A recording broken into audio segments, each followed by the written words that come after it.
Halo pecinta catur, selamat datang kembali bersama Logai Kreator.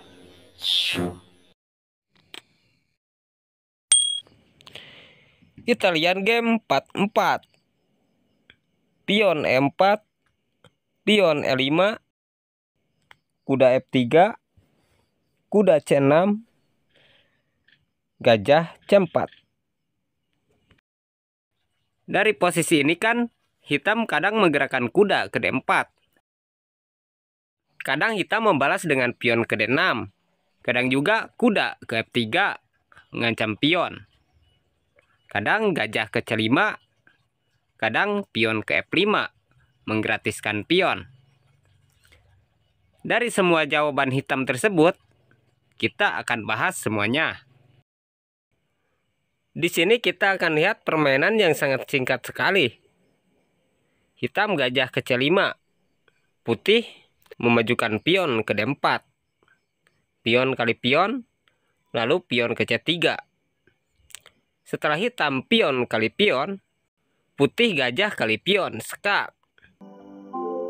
Raja kali gajah, menteri ke D5, skak.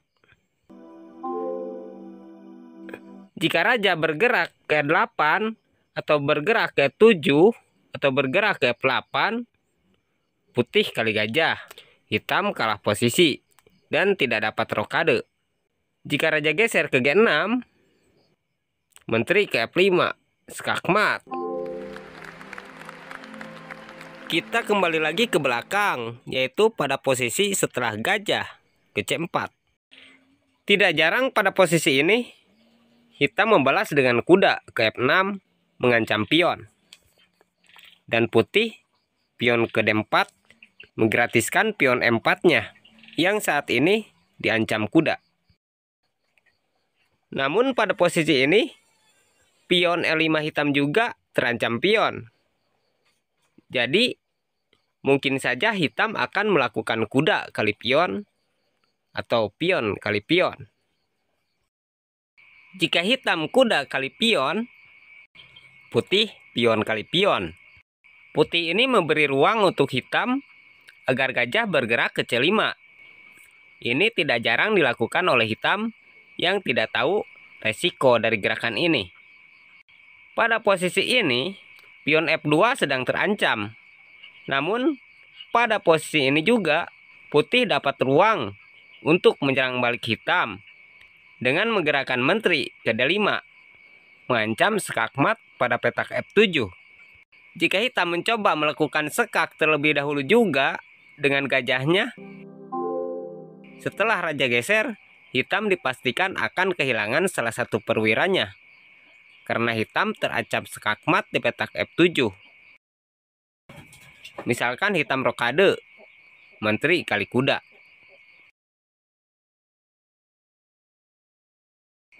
Atau mungkin menteri ke E7. Menteri kali kuda juga. Kita lihat lagi pada posisi setelah putih pion ke D4. Di sini hitam pion kali pion terlebih dahulu. Maka putih dapat melakukan rokade pendek, mengaktifkan serangan benteng. Namun, jika kuda kali pion E4, bukan pada saat ini benteng digunakan mengancam kuda. Karena kuda masih dapat dilindungi dengan pion ke D5 atau dilindungi dengan pion ke F5. Di sini putih akan melakukan pengorbanan kuda ke C3. Jika pion kali kuda, maka gajah kali F7, skak. Raja kali gajah, menteri ke D5, skak. Jika raja ke E7, benteng dapat ke E1. Jika raja geser ke G6, menteri kali kuda, skak. Jika raja ke E8, benteng dapat ke E1 juga, mengunci pergerakan kuda. Langkah terbaik hitam, gajah ke E7, lalu benteng kali kuda. Mungkin di sini kuda akan ke B4, mengancam menteri. Lalu menteri dapat melakukan sekak terlebih dahulu ke H5. Langkah tepatnya putih, menteri ke D4, mengancam kuda sekaligus pion G7. Agar jika benteng melindungi pion, menteri akan kali kuda. Berhubung yang memainkan blunder dikit, tanggung ke E5, ya udahlah gak apa-apa, kita coba saja. Hanya saja, di sini menteri cuman ngancam pion saja. Jika dilindungi benteng, putih melakukan sekak ke H5. Namun, jika kuda kali C2 mengancam benteng, maka menteri kali pion. Benteng berlindung ke F8, gajah ke H6. Jika pion kali pion, menteri akan melakukan sekak mat kali benteng. Gajah tidak dapat kali menteri karena ada benteng mengunci pergerakannya. Jika benteng ke F7 mengancam menteri, menteri ke G8, sekak. Benteng menutup, menteri kali benteng, sekak mat. Kita kembali lihat lagi pada posisi setelah benteng kali kuda. Misalkan di sini benteng ke F8, gajah akan ke G5.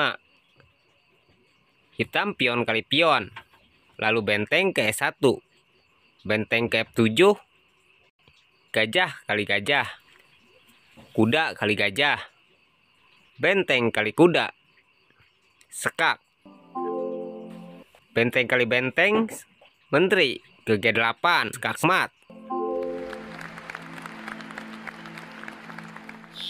Kita lihat lagi ke belakang setelah gajah ke C4. Jika hitam pion ke D6, ini biasanya hitam gajahnya akan ke G4 nantinya menyerang kuda. Dan di sini putih dapat menang cepat dari gerakan kuda ke C3. Sengaja memberikan petak D4 untuk kuda. Agar jika benar gajah ke G4 mengunci pergerakan kuda, nanti hitam dapat kesempatan menyerang dengan kudanya. Karena kuda sudah terkunci gajah. Maka putih rokade pendek mengamankan rajanya. Jika benar kuda ke D4 menekan kuda, ini tidak jarang dilakukan oleh hitam yang merasa punya posisi menekan putih. Padahal pada posisi ini sebetulnya putih dapat menggerakkan kuda kali E5. Kita sering menyaksikan posisi ini di permainan catur pemula. Tapi jarang sekali melihat putih berani menggerakkan kuda kali E5. Mungkin karena belum tahu pola-pola sekak mat yang contohnya seperti ini. Perlu kalian ketahui, menguasai pola sekak mat itu penting sekali untuk para pecatur. Agar bermain punya tujuan.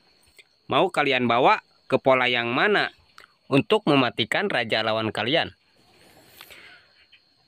Atau tanpa disengaja, dalam permainan kalian menemukan pola sekak mat yang kalian kuasai. Seperti gerakan kuda kali pion E5 ini.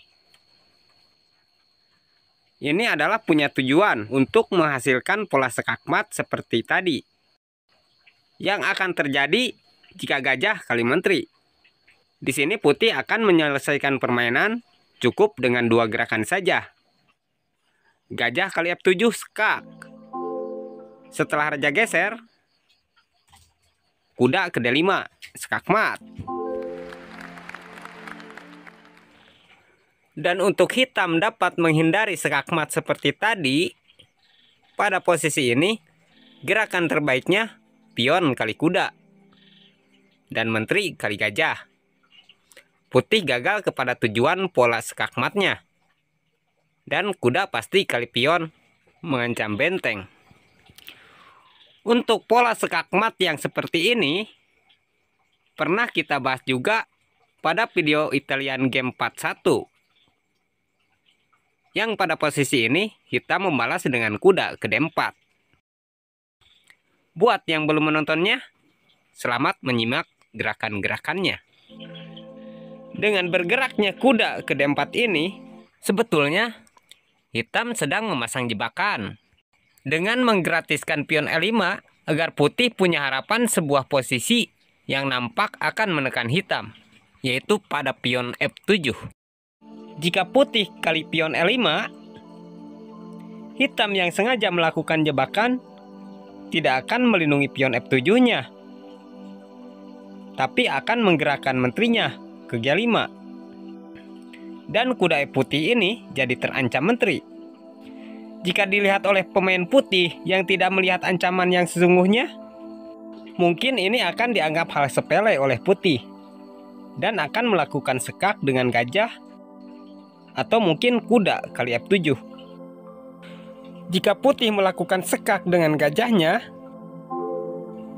setelah raja geser, mungkin gajah kali kuda, dengan harapan benteng kali gajah atau menteri kali kuda biar seimbang menurut putih.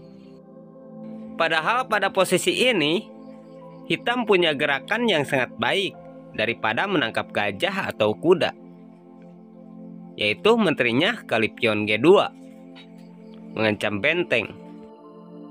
Jadinya kan putih sangat tertekan dengan keberadaan menteri di petak G2 ini.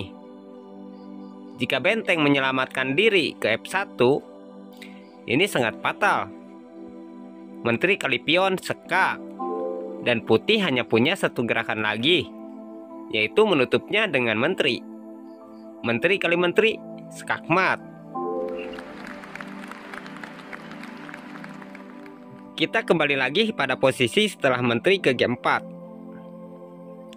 Jika putih kuda kali pion mengancam menteri dan benteng, hitam akan langsung kali pion G2.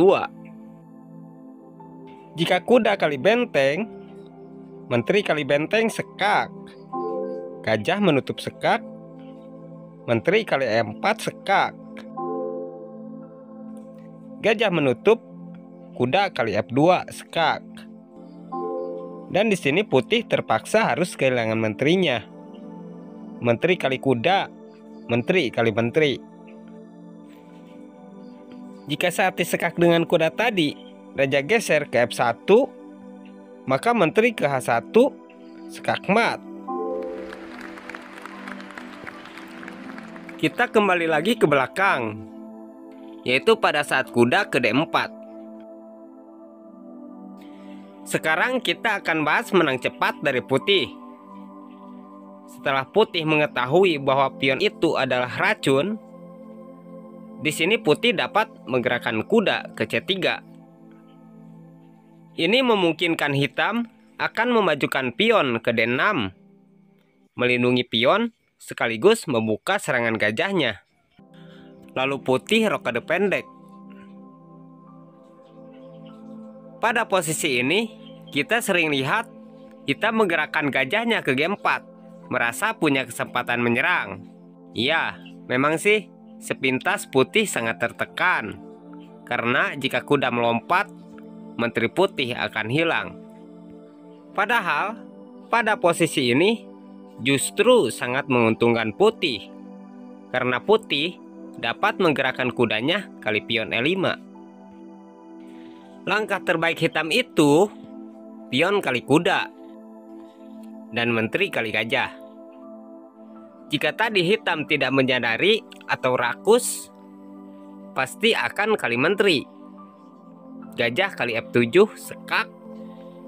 Raja hanya dapat geser ke E7. Kuda ke D5 sekak mat.